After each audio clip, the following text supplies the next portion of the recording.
Yes, life is good. Hickok 45, your internet shooting companion, coming to you from the beautiful hills of Middle Tennessee. Tennessee, the home of Alvin York, Aretha Franklin, Jeff Quinn, all kinds of cool folks, even weirdos like 10 Outdoors 9, 22 Plinkster. I could make a list of those too, right? Couldn't resist. Well, I'd be in the weirdo group myself, actually, wouldn't I? So glad you came along. It's a little chilly today. Imagine that. Yeah, mid to late November. It ought to be chilly. I should be freezing a little, right? And I might be just a little, not too bad. By the end of the video, the yakking, maybe I will be. That's the thing. You may not realize it. It's weird standing in one place for like an hour and not moving around a lot. You get colder than you normally would. You know, you can imagine that. You get stiff too. It's kind of odd. I don't know. When I taught, I was up. I rarely ever sat down, and I've always been kind of a stander or a walker, and never really liked to sit down when I was teaching. I remember standing in assemblies and everything else. I had my spot in assembly, kind of leaning against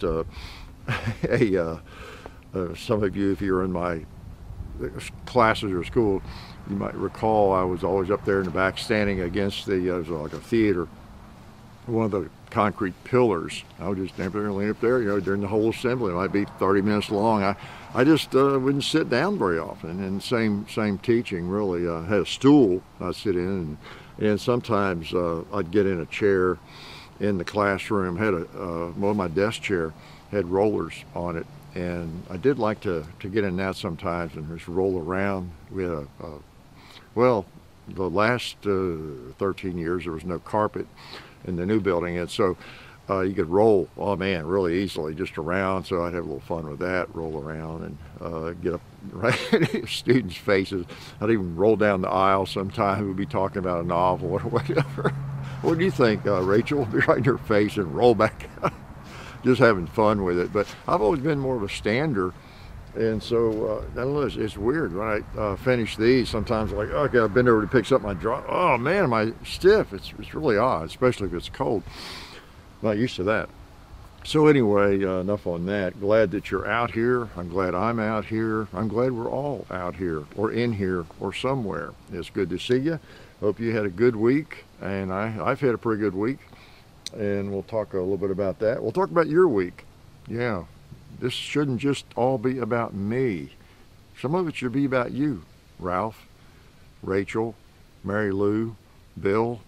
I see you there sitting at your computer, you know, eating pizza in your mom's basement, getting cheese all over the keyboard. Yeah, I've talked to you before about that, right? You know, we really shouldn't be so hard on people living in their mom's basement. You know, when you think about it, it just occurred to me, we always attribute the worst trolls to living in their mom's basement, right? Many of them probably are. And there's nothing wrong with living in your mom's basement if you're 15, you know, maybe you're 18, I don't know, still in college or whatever. But there are a lot of people living in their mom's basement now, 25 and 30, of course, with the economy being rather difficult. But it occurred to me that maybe we give the mom's basement dwellers too hard a time. You know, we're stereotyping mom's basement dwellers. There probably are some really rational, intelligent fellows and gals living in their mom's basement, even at age 30.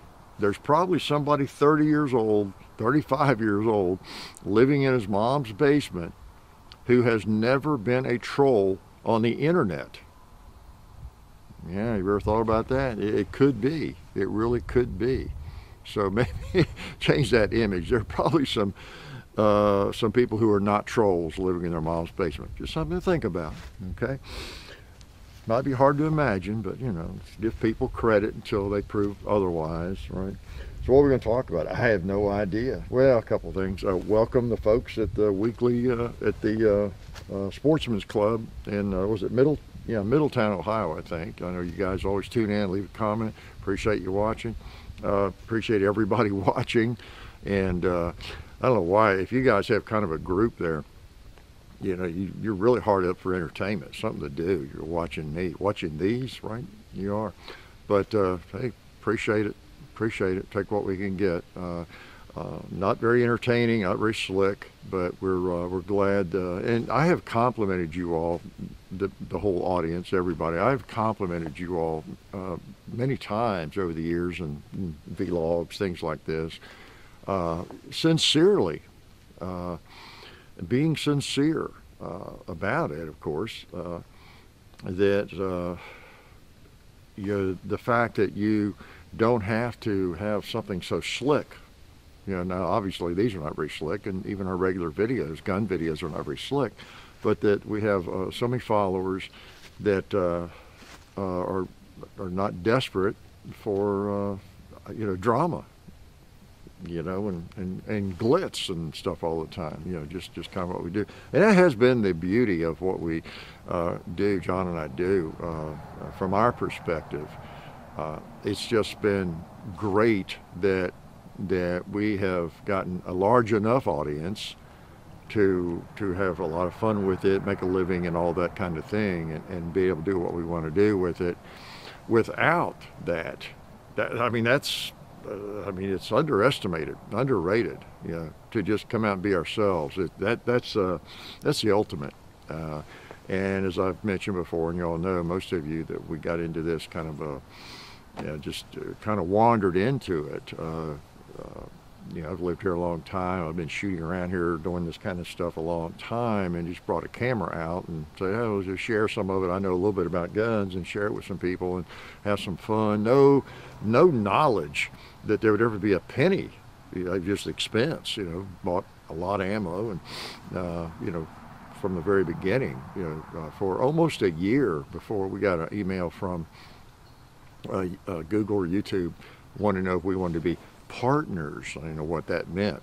Didn't know what there was such a thing. And yeah, we reluctantly, I guess, you know, and started getting a little bit of money, you know, buying some ammo with it. So that's how it started. And so we're really still kind of doing the same thing. Yeah, we got sponsors and help and all that, and that's great. That's what makes it, you know, so that we can do almost anything we want to do. So it grew to that, but basically we're doing the same thing, you know, and there was no, it's hard for some people to probably understand that and relate to that. A lot of time has passed, really. It's been like 14 years ago or something. So many people now grow up and they see a lot of people either making an extra income or a living or a little pocket change or something from doing something on video and YouTube. Lots of people, right, doing that at some level.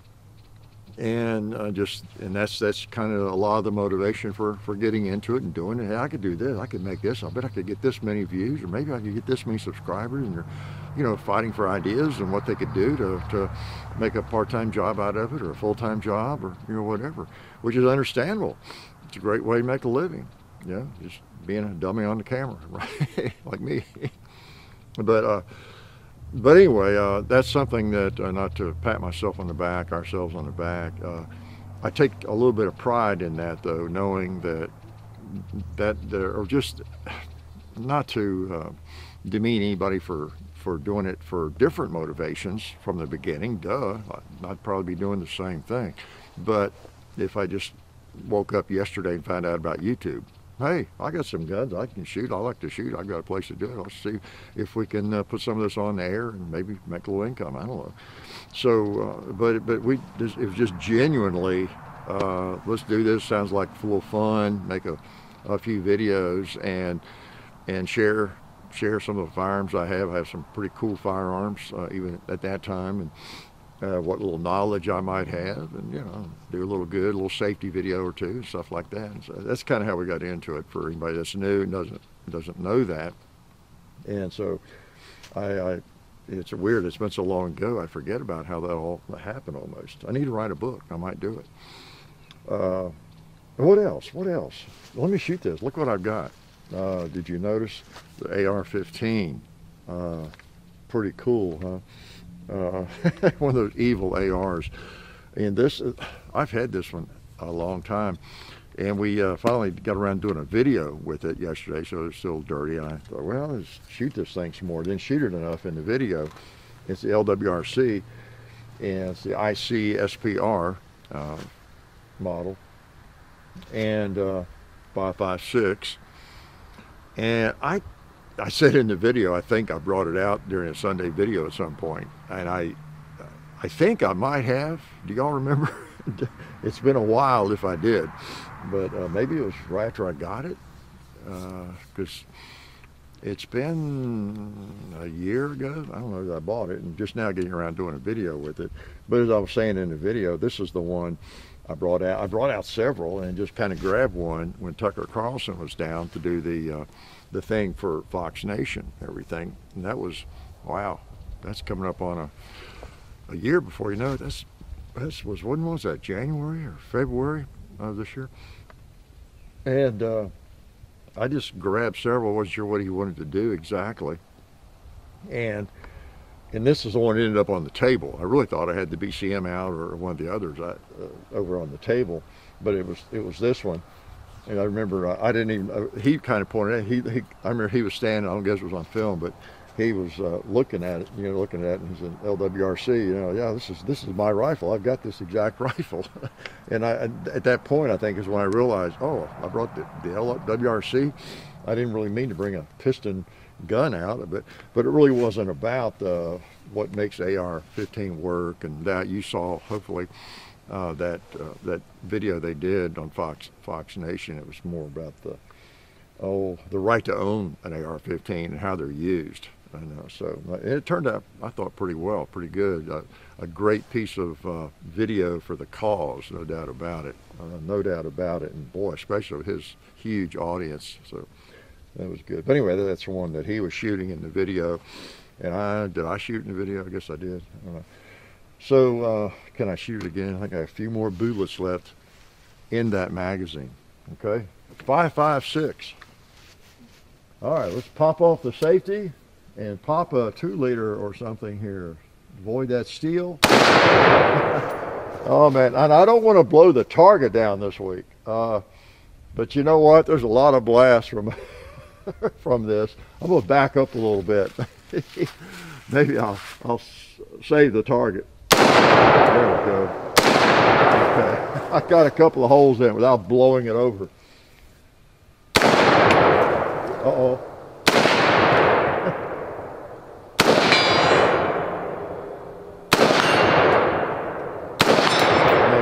It's hard to miss with this thing. Not because it's an LWRC necessarily. They're kind of a high dollar, AR-15, but it just has a nice trigger, sights are on. Give me any AR-15 on the planet. Give me any firearm on the planet, almost, that fits me. And if it has a good trigger and the sights are on, I can see the sights, and be the same for you all. We can hit with it, can't we? Yeah, we can.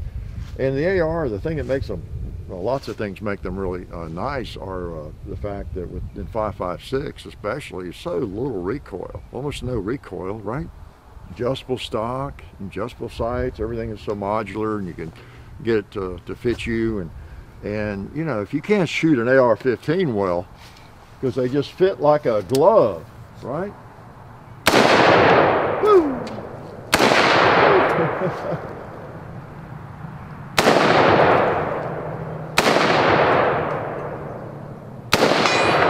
Yeah, I don't know. I think it's an endless mag.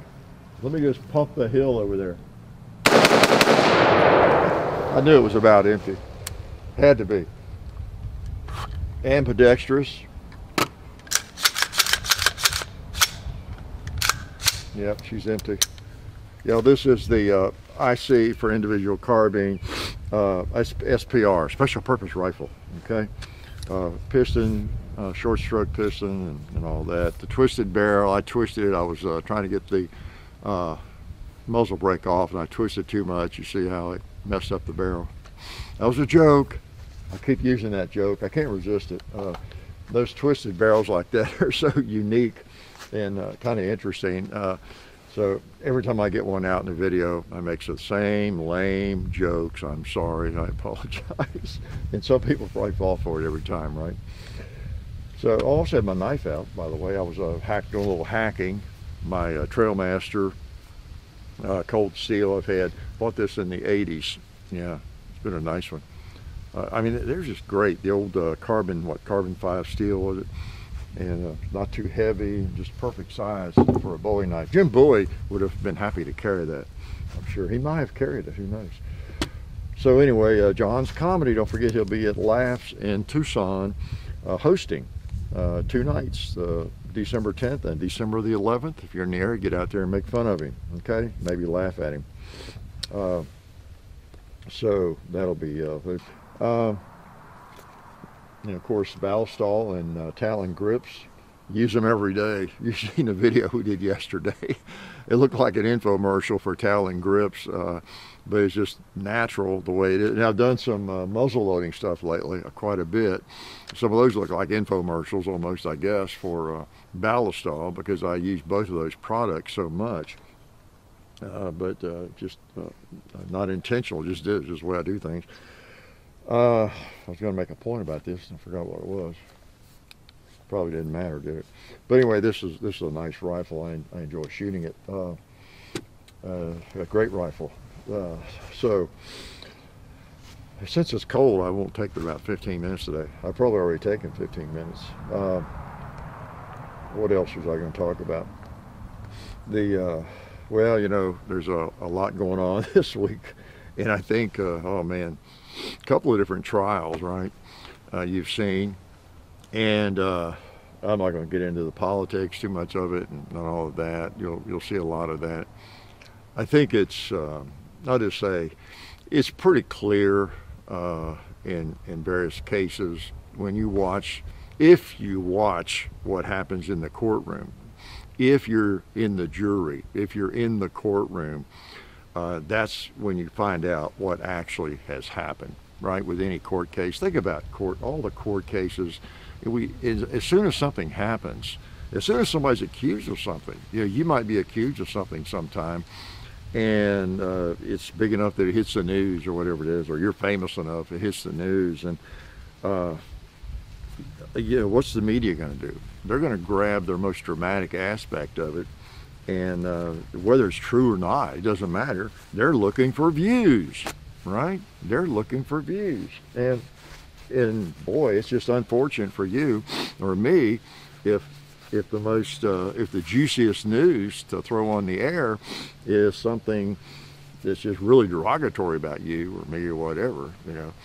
And that's why so many people they get the verdict is determined by the media almost, in people's minds. My gosh, just imagine being accused of some horrible crime, like some sex offender crime or I don't know, stealing, just whatever it might be, and embezzlement or some crazy thing that you didn't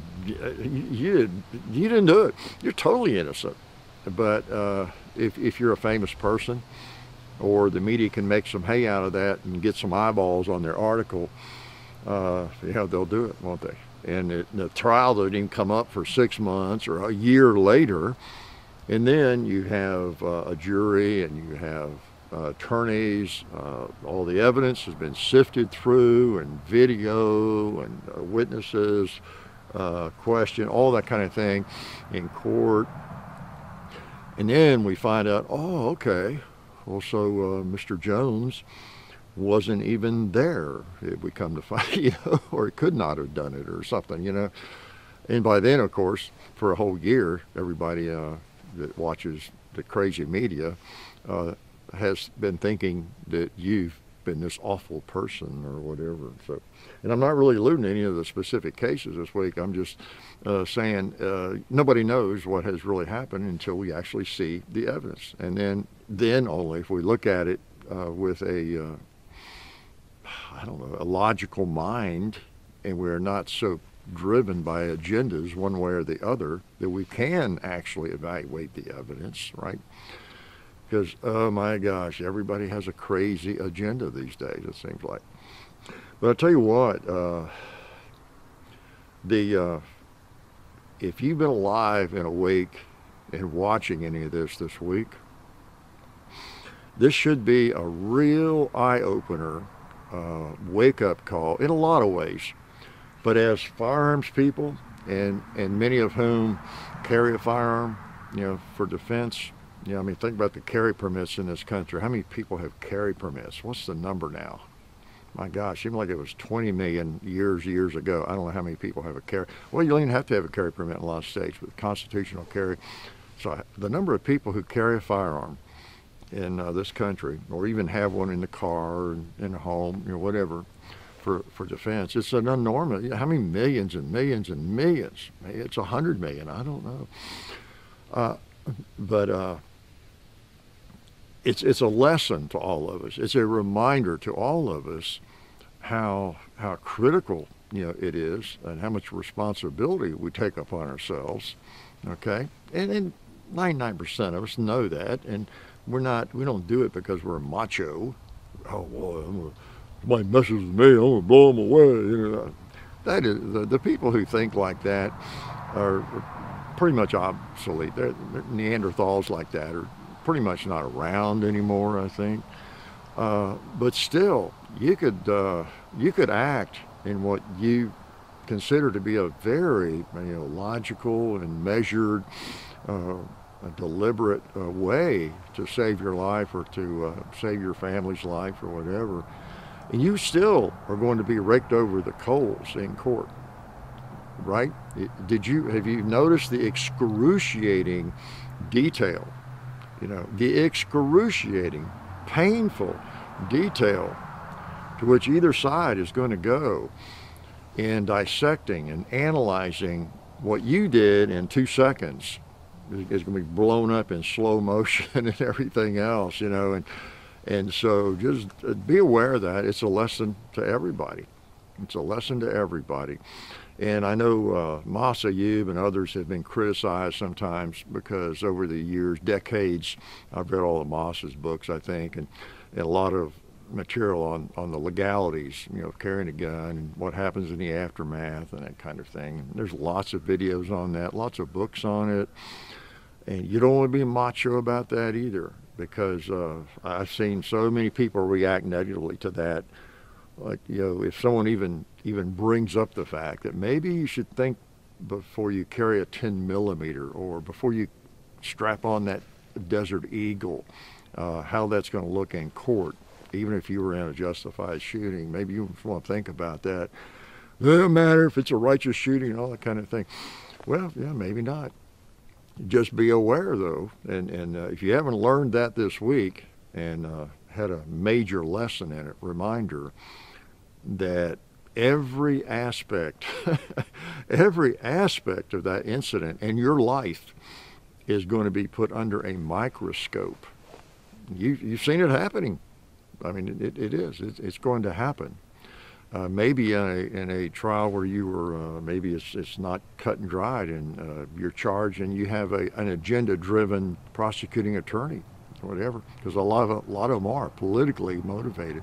So it could be in that you are fighting for your life, your freedom, even if it was justified. And if not there, or in addition to that case, once that one is over, the civil suits could come flying, and they almost always do, from victims' families, victim, quote unquote, and there you are again, all of it being dissected, analyzed with a microscope, every hundredth of a second of the event, and that kind of thing, and what you were wearing, why you were wearing it, why you were there, why you were carrying that, and why'd you have that, and why'd you have a gun just to go to the Minute Mart? Were you expecting trouble? Were you looking to kill somebody?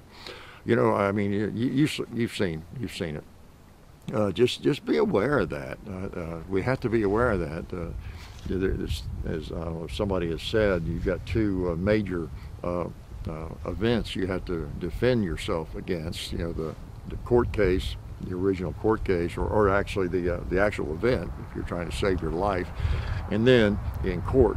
you know, the second battle that you have, and that could be 2 or 3 battles, you know, right there. So I think we've all been reminded of that this week, and I've been, you know, I remember the Self-Defense Network and everything, and they have some great material and videos and, you know, just reminders of all of that, done by experts like Masayib and others. Tom Gibbons, just really useful information.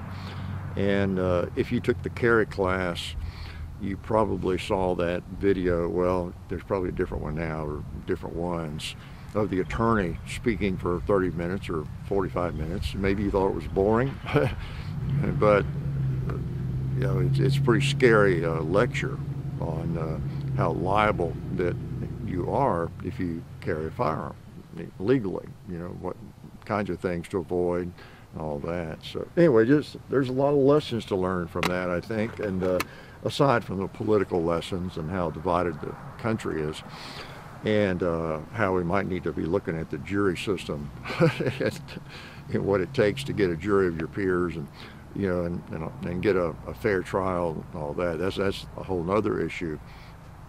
But anyway, and I'm sure if you've been watching, you have been thinking, yeah, man, you can't help but see yourself in a situation, can you? And identify with, I mean, it could be anything too. It can be, it's so easy for even reasonable people to get into a situation they didn't mean to get into. I mean, I come close a couple of times, not regarding firearms, but just things road rage is a good example, where, you know, you didn't mean to get into a fight or a lethal confrontation when you hollered at somebody that pulled out in front of you or something, but that person took it personally, stopped, blocked your car, and got out, came over and got in your face. Maybe they even had a weapon or a club or a rock they're about to hit you with. I don't know. You know, things like that happen all the time, because you don't know what it takes to set somebody off, and it all happens fast, and you got to think, and oh, how do I react to this? You know, so things can happen. What's the best answer? Go to a different planet, go live in the woods? Yeah. The best answer is avoid problem areas as much as possible. You know, we have to eat our ego sometimes, swallow our ego, and especially with road rage situations, when somebody threatens us on the road, or, you know, I don't know, there's something that brings out the worst in all of us, and we really have to control that. It's the same anywhere. Yeah, it just really is, because it's so easy to find yourself, myself, you know, sitting in a courtroom, you know, and charged with something. You know, it can happen, and so it's just stuff worth thinking about. I lectured too much on that, but I think it's a major lesson, you know, that you really want to avoid situations when you can. Stay away from situations that could evolve into worse situations, and you know, it's just, you know, things happen we don't predict, right? Brilliant deduction. Can I shoot this gun a little bit? I can predict I was going to do that, right? All right, LWRC. Interesting firearm, and good old AR-15, as I like to call them, the teeth of the Second Amendment. So many millions of people have these, and they are great rifles. Let's clean out some other trash here, like that orange 2-liter down there. That other bowling pin. Oh, did I miss him? I think it's going right through it. Yeah.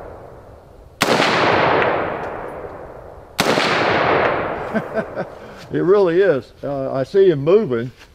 I'm going to try and hit him on the top.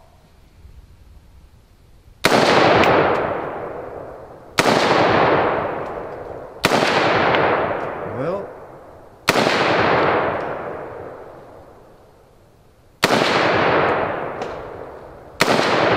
I'm going to get something with a bigger bullet. These are just passing through. He's very, very rotten. I don't know if you can see from that far away. He's moving when I hit him. just shaking a little bit.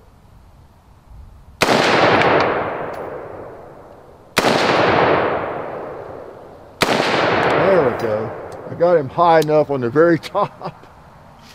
That's amazing.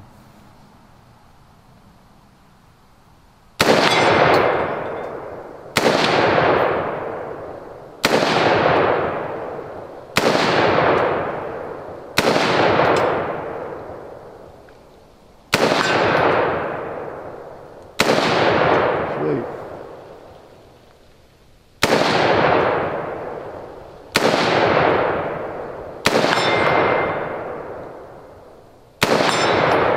Hold a little too high there on a couple of those. All right, this me, the sights are pretty much on.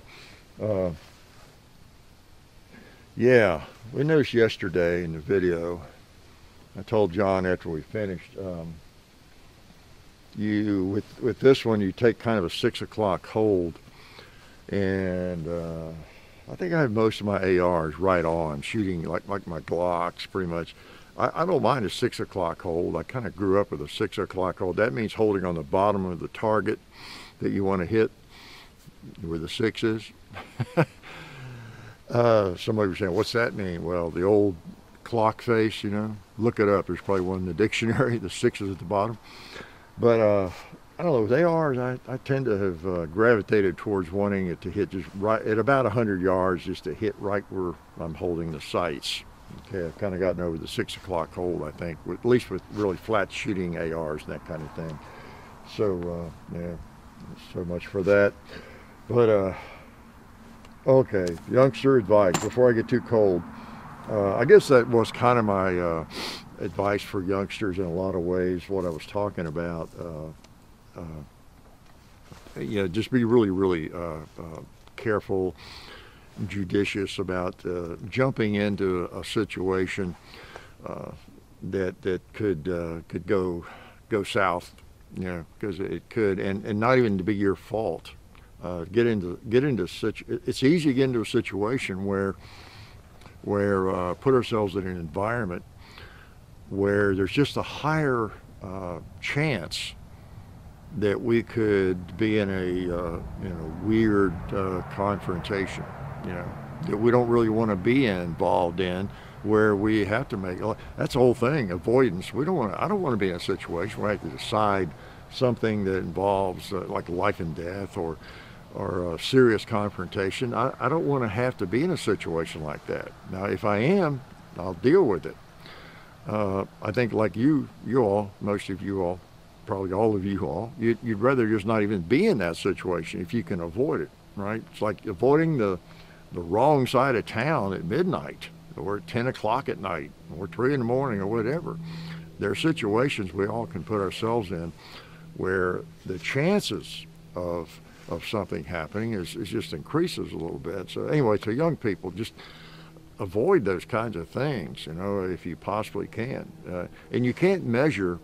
That's the thing. Things that don't happen are immeasurable. You can't measure how many times you were smart and you avoided a serious problem because it didn't happen. Yeah. But, you know, odds are likely we're more likely to avoid problems, you know, just by staying out of areas we don't need to be in. Now, if we need to be somewhere, that's a different matter. You know, it's a free country. We can go wherever we want, right? But then again, I mean, there are areas of Nashville I could name, but I won't. And I mean, I could get out of bed at 2 in the morning. I have every right to do it. I could just drive to Nashville into that area and park my car and just sit on the curb and sing to myself if I wanted. I have the right to do that. And even though I don't sing very well, and if somebody messes with me, that should be on them, right? But it wouldn't be smart for me to do that. So just avoiding situations if you can is a good idea, right? So represent, you know, think about your family and your friends, you know, just in general too, young folks, and what they would tell you to do. What advice would they give you on anything? that you do, whether it's where to go to school or a job to take. Don't do what people tell you all the time, but at least seek the advice of friends, good friends, real friends, family, that kind of thing. They can be a great help to you in making some decisions. And I know early on in my life I had to make some decisions about things that I didn't have any experience with, and really nobody in my family did. Like picking a college. I was just good enough in basketball. I had several colleges after me, and it was just a new experience for me. Kind of unexpected in a lot of ways, and like my dad never played sports. Nobody in my family did really, and it was just that was kind of on my own. I had a high school coach who was agenda-driven too, wanted me to go to where he had played and some things like that, and I didn't really want to go there, and so I was kind of at the mercy of coaches that I talked to and where I visited, and but if I had, and I'm not making excuses, I ended up where I needed to be, but if I had somebody who had some experience in that as an objective, advisor, it would have saved me a lot of grief. I remember going through a lot of mental anguish almost over that. Strangely enough, it's a good problem to have, but it was very. It became very, very stressful to me. It really did. I'd visit one school and I'd visit another one, and I wasn't sure all the criteria I should even be looking at. Maybe I had common sense, and I knew it wasn't the buildings or the campus; it was the people, the school and the coaches and the academics and everything that seemed attractive to me, or whatever. Location, I wasn't a total idiot. But there were a lot of things I didn't have anybody to advise me on. So you probably are more likely to have somebody who can advise you in a lot of areas where, it'd be useful. So take advantage of it, and then just represent yourself well, represent your family well. And when I see really crude behavior, whether it's online or in public or just whatever it is, I always wonder a lot of people today don't seem to care what their family or their friends think about their behavior. It seems to me a lot of people are embarrassing themselves and their families, just what they say online, if nothing else. Is the crazy behavior we see today. Doesn't anybody feel like they're representing their community, their family, their friends anymore? I guess it doesn't matter to a lot of people. You really are. You're carrying the badge. You're wearing the badge always of your family, your name. Does it mean anything to a lot of people anymore? It's bizarre. I used to tell my students that I coached some when I was teaching, and I even drove a bus some. When I wasn't coaching, take kids into private school, take them to ball games or wherever they needed to go in the afternoons and different things, or be on field trips. And I had my CDL air brakes, endorsement and everything. And so I would drive. Sometimes if I was free, they'd talk me into driving, kids on a bowling trip. Wasn't even my students necessarily, but if I was free and able to do it or whatever.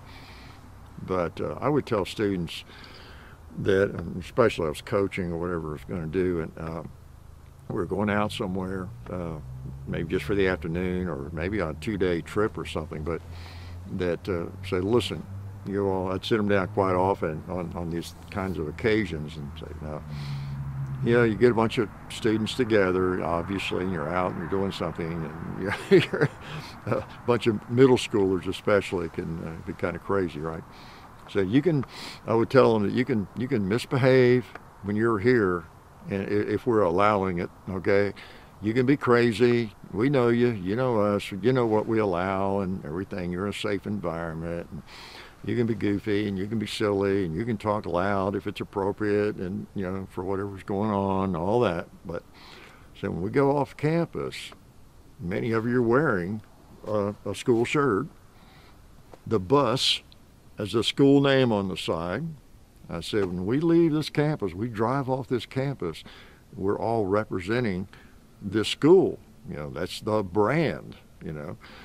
And I expect even better behavior. You all are good, but I expect even better behavior. Ladies and gentlemen, everywhere we go, you stop and eat. You know, we stop at a CC's with 50 kids, you know, and eat, or wherever it is, you know. And you know, you're representing something. Your family. I was telling them that too. You're representing your family, yourself, your school, your teachers, your everybody. And they were good. They were good. There weren't that many incidents at all. I remember a couple through my 20-some years, 29 years of teaching that occurred, and part of that was the adults are responsible. They didn't take the initiative ahead of time or even during the event, or weren't there or whatever. But you know, it's going to happen with kids sometimes. You know, kids are crazy. It's like I was, but. You know, I said low tolerance for that. You know, anybody off camp anywhere, but being disrespectful of somebody or just anything at all. But anyway, it's just, I don't know. It just seems so obvious to me. Common sense. You ride for the brand, so to speak, and there should be some loyalty to your family and to whomever you represent, which is yourself and your friend, your family, your school, your company. That's another thing I could never understand. Now we all have problems with companies we work for, times and everything, but amongst ourselves maybe. To go out and then downgrade the company you work for to other people, you know, or especially the competition or whatever, that is really low class, I think. Very, very unprofessional, you know. So you see that too, though. But anyway, that's my little rant on all that. So anyway, young people, if that means anything to you, fine. Or maybe I'm just a senile old guy, too old school for you to relate to. There we go, got a magazine loaded by John again. He puts that last round. And I'll take a couple more shots with this thing. And while it's dirty, now I hope it would continue to shoot even when it's really dirty. All right.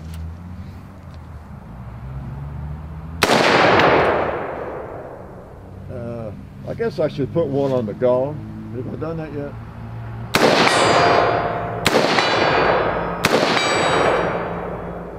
It actually, I'll give you all another free physics lesson. It actually beats up the gong a little more than the red plates over there. And why would that be? I'll let you think about it.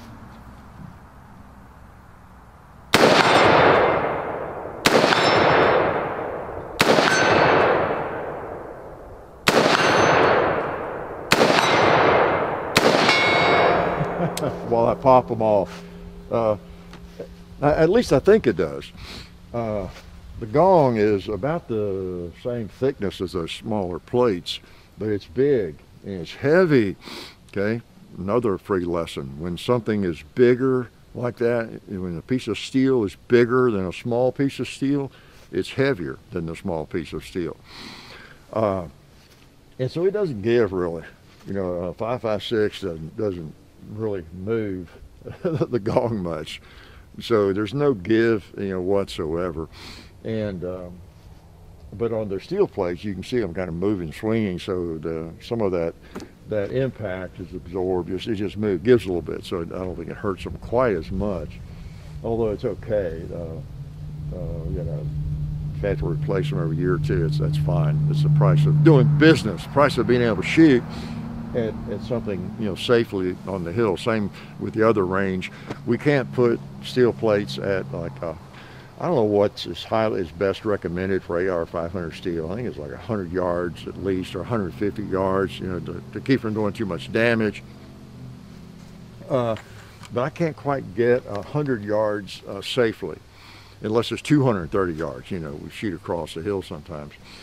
So it's really about 75 yards or so on the red plates that I can get, you know, safely and have them down the hill far enough to where, you know, if I miss, if I even shoot like 8 feet high, it's going to hit the dirt, you know. And so if it's a little harder on them, so be it. That's okay. It's not like I have to replace them every time I shoot at them. Although I saw a comment this week again, someone asking, yeah, do you replace those targets every time you do a video? There are young people. I'm assuming they're young. Hopefully it's not somebody 45 years old.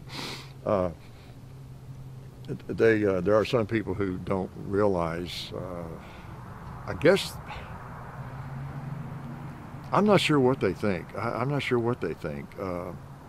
Maybe it looks like if they haven't shot before, never been to a range or seen steel shot or anything, maybe they're thinking that, because you can see the hits, pistol bullets, you can see the hits. Sometimes if we shoot a steel target up not too far away, well, like these right here, which I don't shoot with this rifle, but they have hits all over them.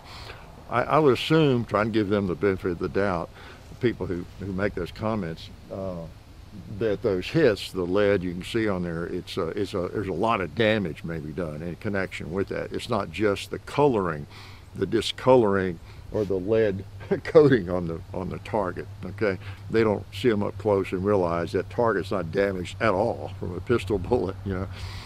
It's just discolored, and so that may it must appear as damage to those folks.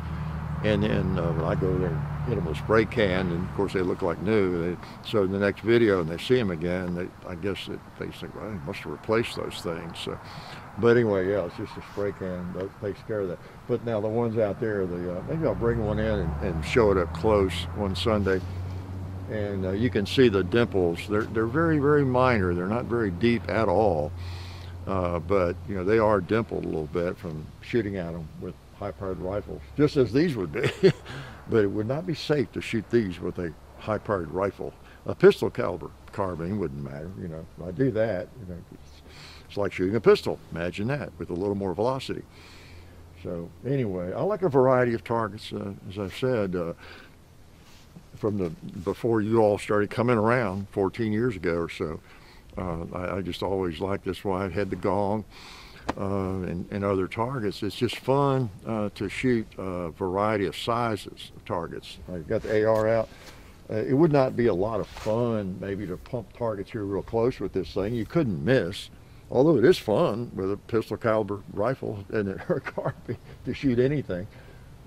So yeah, you want something a little smaller, like out there, a little further distance and not too big, and feel like you have a little bit of a challenge with it, or if you're shooting a handgun, it's fun to pop what you can here, and maybe you got some of them are a little harder to hit. You got to take a closer sight and then go across the hill and really bear down and try to hit something, and even different sizes over there. So I mean, that's the kind of thing I recommend if you're setting up a range. Just that you don't have to have as many targets as I have, but have a variety, I think, and you'll enjoy it more. Okay, have some targets that are not hard to hit for yourself. And for people who have no experience shooting, whatever. I mean, Lord, if you had a bunch of people who never shot anything at all, you could take the gong and hang it here closer, like where I don't know, anywhere along just, whatever, 11, 15 yards away or something. Hang the giant gong, as far as that goes, if it's hardened steel, like mine, and it's flat, you're probably not going to get anything back from that either. Let them have some success is my point. Let them enjoy shooting. That's why cowboy action shooting, I think, became so popular and is so much fun, because you don't have to be a marksman to do that. You can shoot, a lot of their targets are really, really close and big. Okay, most of them are big and close, but you're still on a timer. So if someone is an incredible shot and very fast, they're going to win. Everybody might hit all the targets, but guess what? Some people are going to hit them faster. They're going to finish the course faster, sooner. Well, especially in today's cowboy action shooting. Wow, these people that work at that and work at that and work at that, and they take those single action, revolvers, and they slip hammer them, and boom, boom, boom, boom. They can shoot them as fast as a lot of people can shoot a Glock. Now, I mean, that's not an exaggeration. It really is not. You could put up, I don't know, just a row of hanging targets here, fairly close, that would not be hard to hit. Okay, get at that. Say 5 or 6 of them, 5, And there are people who could pull that out and boom, boom, boom, boom, boom. Yeah, and hit all of them that fast. A lot of people. I've seen them, videos and different things, faster than an average shooter or a new shooter, certainly. You know, could do it with a semi-automatic pistol. Okay, so it's amazing what you pick. It's like watching basketball players or anybody else. There's always some people who work and work and work and drill and drill and drill as specific skills to the point where they amaze you. You know, it's just the way it is, and it's cool. It's fun to see people that can do that. You know, I didn't have the desire to be able to do that with a single action at all. I just wanted to shoot like a one-handed, the duelist class, and black powder, and have fun doing it. And I didn't want to put that kind of stress on my Colts anyway, I guess. And all rationalizations for not being that fast, right? But I'm rambling. Anything else here I need to talk to you about before I get out of here? I'll tell you what, it's been a great week. Like I said, you may have seen some of the videos posted too, the suppressed TX-22 and the small game hunt. And what else did we post? The 1917 revolvers. Those are fun. I was looking at that video. I'd forgotten that Slamfire showed up for that one. He is so random. He's so random. People keep asking me to get him in more videos. And I keep saying, you don't get Slamfire or any cat in videos unless they want to be in the video, like they know they're in a video. I mean, you don't get him up on the shooting table unless he wants to be on the shooting table. It's just, if you have cats, you know what I'm talking about. Now, you could pick him up and put him on there, you know, but then he just hop off. It's like, you don't put a cat anywhere the cat doesn't want to be. You can put him there, but he doesn't stay there. He just leaves. I don't want to be up here. What are you doing? He jump off. You know? It's like one of my cats. You don't know if you've seen her. She's the indoor cat, and she's a big old, lovable cat too. And she'll get up in my lap and everything. But you can't put her in your lap. And even Slamfire is a little bit like that. Sometimes you can pick him up and put him in your lap. Sometimes he'll stay, but not too often. The other one would never. Like, she's dying to get up my lap. If I'm in my recliner and sitting down somewhere, she'll circle around and want to come up, whine, want to get up my lap and lie down. So, okay. But now, even when she's circling around whining, wanting to be in my lap and just waiting for the okay or whatever, if I reach down and pick her up and put her in my lap, she'll just jump out. And that's a cat for you. And Slamfire, you know, he just, I'll be out sometimes just, I don't know, cleaning up the range or just messing around. Don't even have we're not going to do a video that day. Don't have anything covering the shooting table or anything else. But if I'm over there around the table, he'll be over there, just jump up on the shooting table, which is a high jump at the range. And he'll just get there and lie down, look at me, you know, just like he does occasionally when we're starting a video. But it's rare. And it's the same deal, out there messing around, setting up for a video, and you're about ready to do it. And if he happens to come over and decide he wants to be up on the table, see what we're doing, that's how he ends up in a video. And I'll just say, well, John, let's go ahead and start while he's here, you know. So the viewers keep asking about him, and it's kind of fun to have him up there anyway. So, but it's just random, and it's just rare. So he was in the up there lying on my guns and ammo in the model 1917 video, the comparison between the Smith and the Colt. Hopefully you saw that. I mean, you all probably did. Again, there's nothing sexy about our titles either. You know, I know almost everybody uses clickbait of some kind, and we just still put the boring titles up of what the gun is we're doing. And so probably a lot of people miss some videos that would be maybe interesting to them because they're not clickbaited into them. I don't know, it's the way we do it. That was fun. But then also, in addition to the videos posted this week, you do realize we have a lot of videos in the bank. Videos that we actually recorded this week. It was crazy week. I'll talk about this occasionally. One day, how's this for contrast? Again, it's why I'm so schizophrenic and crazy. we did on a couple of different days, we did 2 videos each day. That's 4 equals 4, right? Kentucky math. One day, back to back, we did a AR-15 video, this one right here. And which did we do first? That was the day, yeah, I did the Brown Bess Chapter 2 video. You've seen that hopefully on, well, we did a short, yeah, we posted a short on YouTube. But we did, I did a posting on, I think, yeah, on Instagram, at least showing the gun, forgot. But anyway, we've had the flintlock out. Been messing with it this week again.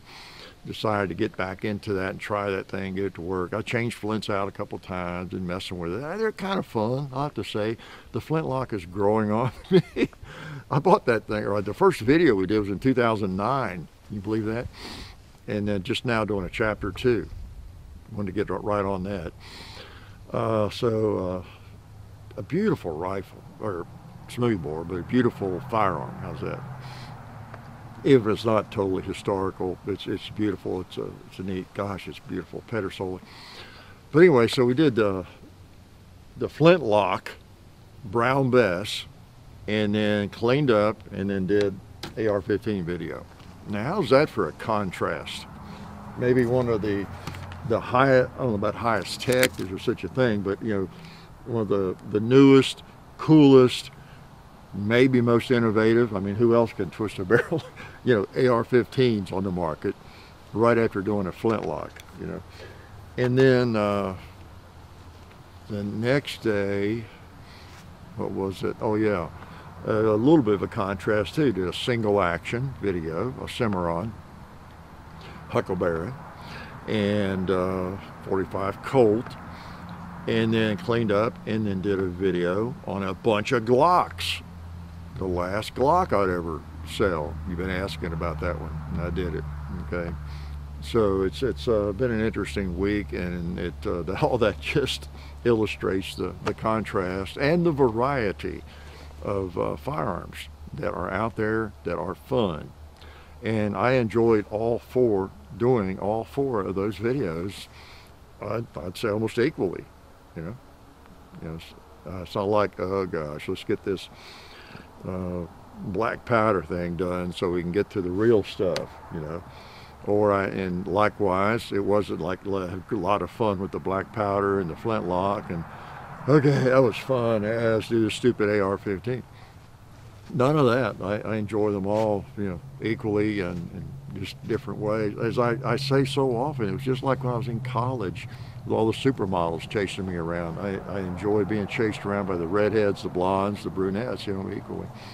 Yeah, right. So anyway, such is the world of shooting, and it's, you know, the diverse. I'm into diversity in a big way. Okay, really, in all aspects of my life. Now, I've got some more rounds. I'll shoot a couple more. I don't want to overshoot. Okay, is that possible? I'm getting cold and stiffy. All right. Got a bowling pin that's not been addressed yet. So let's address it. There we go.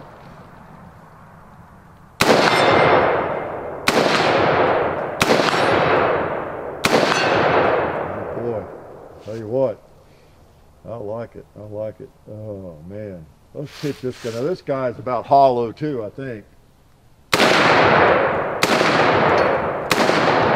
Yeah, doesn't move much.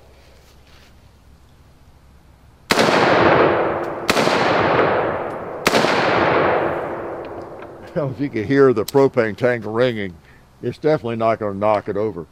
That's another physics lesson, you know. The bullet just passed through that thing, of course, and it sits there. You know, if I shoot it with a 45-70 or even a 45, 444 mag or something, it'll often knock it over, as you've noticed, right? More mass, bigger ball, just like, you know, it doesn't have anything to do with muzzle energy as much or power, does it? Power factor. It's just, will something just blast right on through it, and or not. I guess a good illustration would be like this won't knock it over, as powerful as a 5.56 round is, but yet if I walked up with just with a softball and threw it at and hit it, it'd probably knock it over. You know, which would you rather be hit by though? You know, I'd rather be hit by that softball, I think, than a bullet going through me. So I'm going to shut up and let you all get out of here. Shooting is fun, and hopefully my advice is worth a little bit. Like I say, my young people advice, I got long on that, I realize, and partly because of the events of the week, and I don't want to get into the politics of it today. It's just a matter of, you know, whatever your politics are, and however you take all the stuff that's going on this week and the trials and things. It's a lesson on behavior.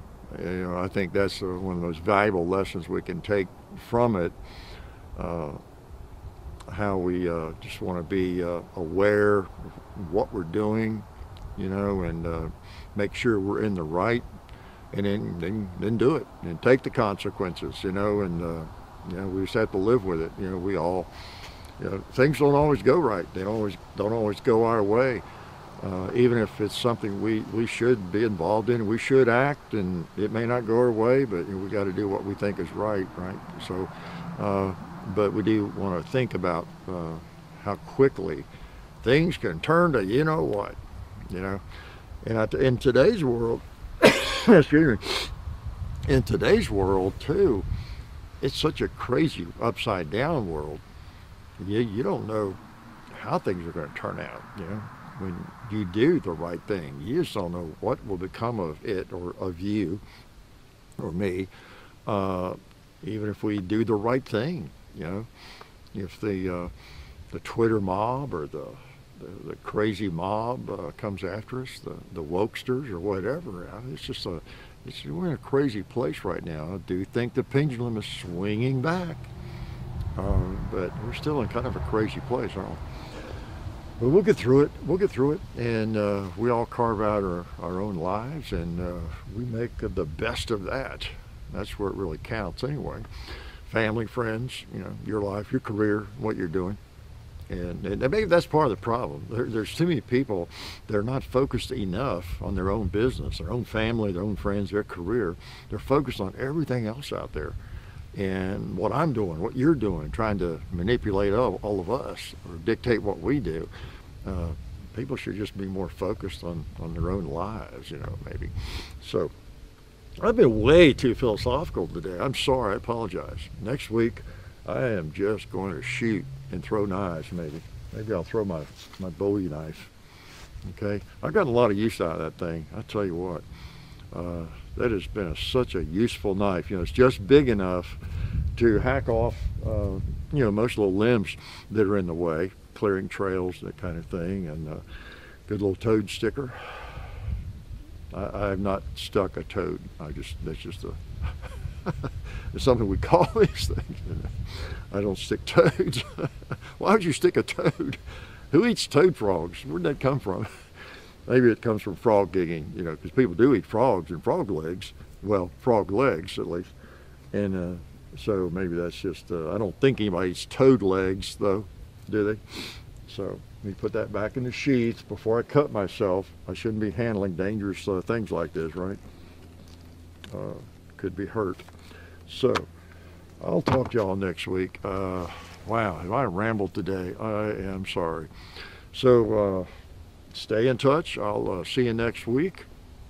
Hope you get a chance to shoot. I know cold weather in a lot of the country, like around here, but you know, usually in an indoor range you have heaters, so maybe you can get to an indoor range, take a couple of shots, and you know, again, if you don't have a lot of ammo, you're having trouble getting a lot of ammo, you know, still doesn't hurt to go take a few shots, and if you don't shoot much, you know, keep yourself in practice, keep familiar with what that firearm feels like, you know, it goes off and where your sight picture is. I mean, you know, really, even just 10 shots, you know, just a reminder, you know, how it feels and how it shoots, and take it home, clean it, you know, just stay familiar with your firearm, even if you're not shooting a lot. If your budget's really tight, you know, you don't have to shoot a great deal. It's not as much the number of rounds as it is just your focus, you know, just thinking about all those things and taking care of your firearm and,